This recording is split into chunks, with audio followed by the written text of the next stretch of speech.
இது ஏடிஎம்கே இல்ல அதிமுக ஏற்கனவே ஒரு பட்டியல் போட்டு நீங்க கொடுத்தீங்க. அந்த பட்டியலில் இருக்கக்கூடிய குற்றச்சாட்டுகளை தான் சொல்லியிருக்காரா இல்ல அவர் ஏதாவது புதுசா ஏதாவது சொல்லியிருக்காரான்னு? பட்டியல் குற்றச்சாட்டு ஆதாரம் இல்லாம இப்போ ஒரு பிரதமர் பேசுவாரா?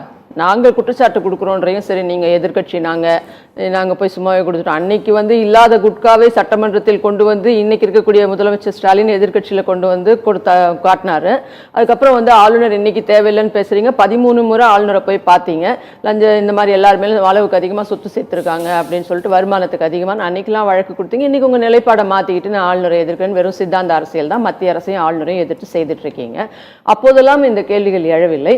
இன்னைக்கு பார்த்தீங்கன்னா நாங்கள் போய் நாங்கள் மறுபடியும் கொடுத்துருக்கோம். இது எல்லாமே இடி வந்திருக்கு கோர்ட்டில் போட்டு. அதுக்கப்புறம் நீங்கள் KN நேரு உட்பட்டவர்கள் மீது இந்த பணி மாறுதல் பணி நியமனம் இதுக்கெல்லாம் நீங்கள் வழக்கு பதிவு பண்ணணும் அப்படின்னு சொன்னாலுமே கூட இவங்க அமைதியாக இருக்காங்கன்னா இப்போ கோர்ட்டே ஆர்டர் போட்டிருக்கு DVSC இது மேலே வழக்கு பதிவு பண்ணுங்க அப்படின்னு. இது எல்லாத்தையும் தாண்டி ஒரு பிரதமர் எப்படி அப்படி பேசிவிட்டு போய்விட முடியும்? சரி, பிரதமர் பேசிவிட்டார். அவர் போன முறை வந்தார். அவர் இந்த முறை நேற்று வந்தார். போன முறை பல நாட்கள் பல வாரங்கள் ஆயிடுச்சு. சில வாரங்கள் நேற்று வந்திருக்காரு. 24 மணி நேரத்துக்கு மேலே ஆகுது. ஏன் இதுவரைக்கும் மறுப்பு தெரிவிக்கவில்லை?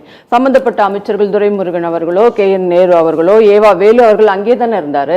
வேலு அவர்கள் இருக்கும்போதே தானே இன்னைக்கு வரும்போது பிரதமர் 4500 கோடிக்கு ஒரு சாலை திட்டத்தை விரிவாக்க திட்டத்தை கொடுத்துட்டு போயிருக்காரு. இது அவர் எதுவுமே செய்யல மத்திய அரசு அப்படின்னு சொல்லவும் முடியாது. இவர்கள் எந்த ஊழலுமே செய்யவில்லை அப்படின்னு இதற்கான எதிர்ப்பு குரல்களும் கிடையாது. அமைதியா இருக்காங்க. எதுவும் கடலை தப்பி தவறி விழுந்தவர்கள் மாதிரி அமைதியாக கிணத்துல போட்ட கல் மாதிரி இருக்காங்க எல்லாரும். ஏன் பதில் கொடுங்களேன், ஏன் மறுப்பு கொடுங்களேன். ஏன் முதலமைச்சர் ஒரு ட்வீட் போடலாமே, வாய்க்கு பேசிட்டு போயிட்டாரு பிரதமர், அப்படியெல்லாம் கிடையாதுன்னு. இது வரைக்கும் எந்த எதிர்ப்பும் கிடையாது. அப்படி இருக்கும்போது அவர் அப்படி பேசிட்டு போயிட்டாரு. நீங்க சொன்ன குற்றச்சாட்டுக்கெல்லாம் எப்படி சொல்ல முடியும்? ஒரு பிரதமர் என்பவர் ஒரு அதிகாரமிக்க பதவியில் மக்களால் தேர்ந்தெடுக்கப்பட்டு இருக்கக்கூடியவர். ஓப்பன் ஏர்ல அவர் அதை பத்தி பேசுறாருன்னா அதை ஜஸ்ட் லைக் தட்னு கடந்து விட்டு போய்விட முடியாது.